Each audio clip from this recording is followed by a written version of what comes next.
যেখানে মুসলমানদের হত্যা করা হয়েছিল সেখানে ইসলামের পতাকা পুনরায় প্রতিষ্ঠিত করেন। সালাউদ্দিন আইয়ুবী বিজয় হয়ে মসজিদের আকসায় দাঁড়িয়েছিলেন আর রিসাইতে সব লিডার ভয় পেয়ে বলছিলেন, এখন তৈরি হয়ে নাও, আমাদের বাচ্চাদের কাটা হবে, মহিলাদের বিধবা করা হবে, যতটা রক্ত আমরা মুসলমানদের শরীর থেকে ঝরিয়েছি তার দ্বিগুণ রক্ত আমাদের শরীর থেকে ঝরাবে। সালাউদ্দিন আইয়ুবী ঘোড়ায় অটুট দাঁড়িয়ে জিজ্ঞাসা করছিলেন, ও ইসাই, তোমাদের সাথে কি করা উচিত? ইসাইদের মাথা নত হয়ে গেল। সালাউদ্দিন আইয়ুবী বলল, তোমরা একদিনে 70,000 মুসলিমকে হত্যা করেছো, বলো তোমাদের সাথে কি করা উচিত? এটা বলতে বলতে সালাউদ্দিন আইয়ুবীর চোখে জল চলে এসেছিল।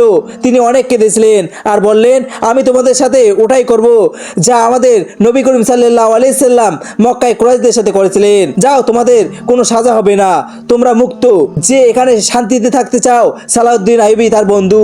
যে চলে যেতে চাও, সেখানে মন খুশি যত মাল নিয়ে যেতে পারো। ইসাইদের লিডার বলল, এটা আপনি কি করছেন? সুলতান সালাউদ্দিন আইয়ুবী জবাব দিল, আমি কি করব?